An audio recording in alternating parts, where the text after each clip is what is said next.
Hi everyone! You have found What to Play Next, where we know that you have a brain in your head, feet in your shoes, and you can go wherever you choose, so we try to make it somewhere awesome. This is completely different, and so I felt like that was kind of an appropriate new opening to start out with, to kind of like bridge this generation gap, which we do as a play-based culture. So we're playing Mass Effect, which is the number 2 best RPG game of all time. The number 1 is, of course, Elder Scrolls that I and my father are in. Good to see you. You've seen it everywhere. They're releasing a movie, so everyone is very excited. Henry Cavill is being looked at for that. He stalks me on Facebook and Twitter, so I know these things. So it's like literally just everywhere, and we're already playing the first installment. You've been with CSEC a while. Have you seen much action? Well, not as much as you, but yeah, I've seen some interesting things. We're debriefing our crew after a mission, and we're going, we had to kill one of Saren, another Rogue Spectre's cohorts, and we're pursuing him through the galaxy. I bet you have. Anything in particular that stands out? I remember this Solarian geneticist I was sent to investigate. That case was a bit disturbing. What happened? Why were you investigating him? I was tasked with tracking black market trade on the Citadel. Most of it harmless, nothing I needed to pursue. But during the course of my investigation, I noticed an increase in the trade of body parts, organs mostly. We usually get a few of those, but not the numbers I was seeing. We weren't sure if there was a new black market lab or if some freak was harvesting organs from citizens. You've seen this before on the Citadel? Every so often, some lab sells unwanted parts through the black market, but they're not as bad as the psychos. I remember this one L-Corps diplomat we caught in my first year on the job. He was hacking people up and selling their organs. Had the station in a bit of a panic. But this case wasn't that clear-cut. Turns out there was more going on than we first realized. So how did you figure out what was happening? First, we got a hold of a sample and ran DNA tests. The weird thing was, the match led us to a Turian who was still alive and was very convinced he'd never lost his liver. After a bit of digging, I discovered this Turian worked briefly for Dr. Salion, the geneticist. So I went to his lab hoping to find evidence of cloned organ development, but there was nothing. No Solarian hearts, no Turian livers, not one Krogan testicle. You're kidding, right? Why would anyone want Krogan testicles? Some Krogan believe that testicle transplants can increase their virility, counteract the effects of the genophage. It doesn't work, but that doesn't stop them from buying. They'll pay up to 10,000 credits each. That's 40,000 for a full set. Somebody's making a killing out there. What'd you do about the geneticist? I brought in some of his employees for interrogation, to see if I could get them to talk. While I was interviewing one of them, I came across something suspicious. You mean threatening? Was that really necessary? Maybe, maybe not. Either way, it paid off. One of my detainees started bleeding profusely during the interview. We offered to patch him up, and he got frantic, freaked out. I ordered a full exam to find out what was going on. Our medics found incisions all over his body, some of them fresh. That was our big break. These people weren't just Dr. Salion's employees. They were test tubes, walking, living test tubes. He was growing parts inside these people? Exactly. He cloned their organs right inside their own bodies, then he harvested them and sold them off. Most of the victims were poor. He'd pay them each a small percentage of the sales, but only if the organs were good. Sometimes an organ wouldn't grow properly, so he'd just leave it in them. Most of them were a mess, but only on the inside, hidden so nobody could see it. I hope he got what he deserved. That's the worst part. We never caught him. Why not? What the hell happened? He ran, blew his lab, grabbed some of his employees, and headed for the nearest space dock. By the time I found out, his ship was already leaving. He threatened to kill his hostages if we tried to stop him. But you went after him anyway, right? I ordered Citadel Defense to shoot him down, but CSEC headquarters countermanded my order. They were worried about the hostages, worried about civilian casualties if the ship was destroyed so close to the Citadel. I told them those hostages were dead anyway. He just used them to make more organs, but they wouldn't listen. It's not worth the risk. You pursue the vessel and disable it. That's the best choice. They sent the military after him, but he got away just the same. Yes, they did. I went to Palin and told him what I thought of him and his policies. He said if I didn't like it, I could quit. Well, I almost did. All they had to do was disable that ship, stop him from running. Maybe the hostages die, maybe they don't, but at least we stopped the bastard responsible for it all. I suppose I can see both sides. But what's done is done. I suppose. Can't waste too much time worrying about it now. Just wish I could have stopped him. That's all. So, we actually received a recommendation to keep Garrus. Commander. He's a little bit more of an NPC, like Dr. Chaplis is, or the Alliance Requisition Officer, where he offers us a little bit more of a storyline as we go and he's a place to check in. The other two, I want to say Tully is not, but I could be incorrect. You're allowed to develop a relationship and then with one of the aliens as well, because they have to do a gender bender. Female Shepard and male Shepard have the same lines. Oh, hello, Shepard. Throughout the series, they just changed the avatar, so... Are you okay? I don't know. Your ship is amazing, and your crew's been really great to me, especially your chief engineer. But I just sort of feel out of place. The Normandy runs so smooth it feels like we're not even moving, and the engines are so quiet. How do you sleep at night? I find it rather peaceful. Don't worry, you'll get used to it. But it's more than just the silence. This ship feels so empty. It's like half the crew is missing. Back home, I couldn't wait to go on my pilgrimage. I couldn't wait to get away from the crowds. Now that I'm out here, I kind of miss them. Sometimes we don't appreciate what we have till it's gone. That's true. I'm starting to wonder if that's what the pilgrimage is really about. It's given me a whole new perspective on my people and our culture. Culture shock is hard. There's always a few who go on their pilgrimages and never return. I always assumed something bad happened to them. But maybe they just wanted a different life.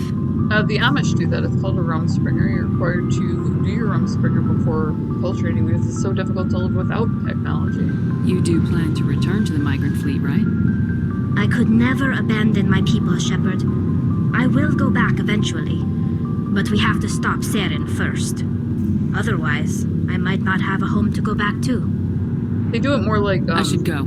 A traveling people's See you later. So more like gypsies, for instance, where they have to bring something back, whether it's knowledge or technology or so on, to continue their people's ability to survive.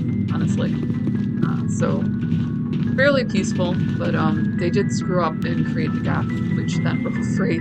So they have this stigma attached to them, and they live in this wandering fleet because their homeworld was destroyed in the process, and that's this horrible combination of losing social status that you can't recover, being homeless, and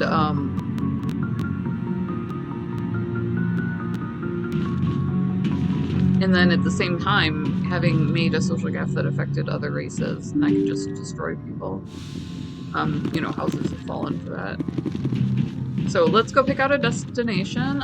There's lots of side quests to pursue. There are the regular NPCs that will give you a way station to experience the game. There's the evolutionary NPCs that, like Garrus, that'll go with you. And then there's the NPCs that you can have a relationship with. So really it turned into a space opera. Timing, Commander. We got a transmission coming in from the Citadel. Top priority clearance. Is it the ambassador? It's not his signature. I think it's from the Council. I'll patch it through to the comm room. Great. Where's the comm room? Let's see it.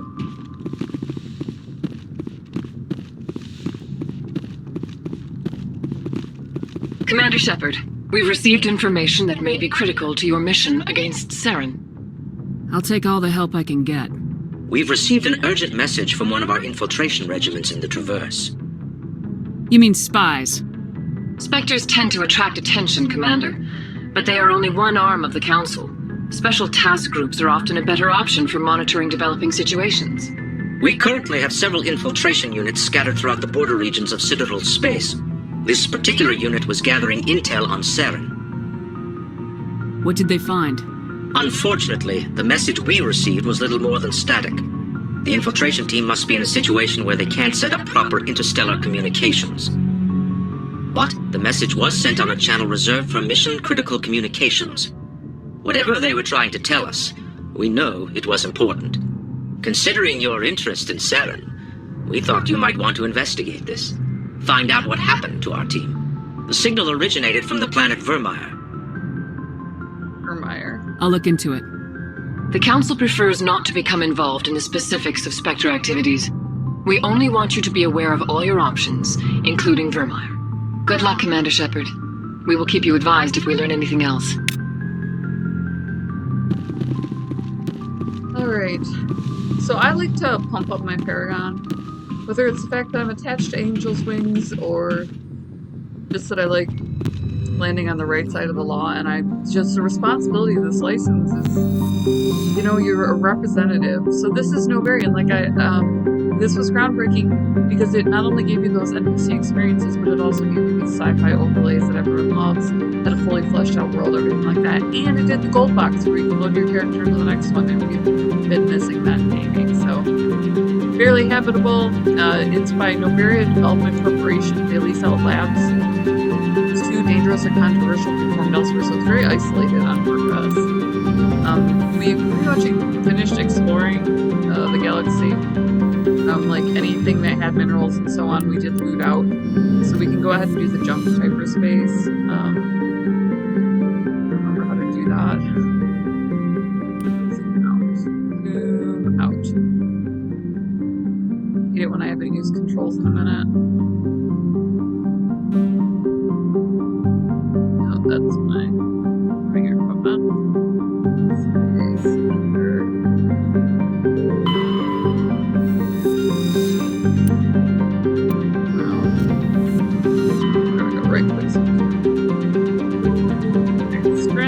Is also in this cluster. I think that might be the other.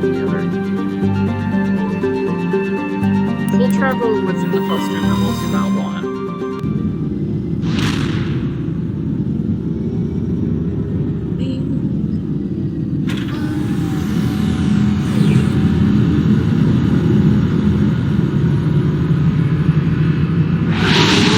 I love the Normandy. She's such a well-designed. We have all of these Japanese prototypes from the space program, which are logistically unsound interior to orbit, because we don't know how to fly them. so you can get resources. We discovered a deep space probe, found a Liga 1 medallion, so you can collect different things. Got a little bit of a hidden object aspect. Cold hazard. Find pirates and so on.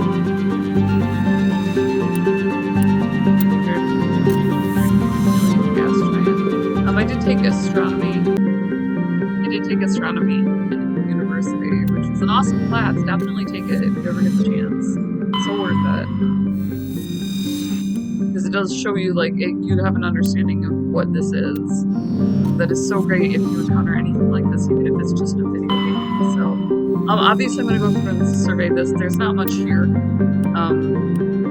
So we're going to go ahead and mine that. We got some helium-3, which adds to our ship's resources.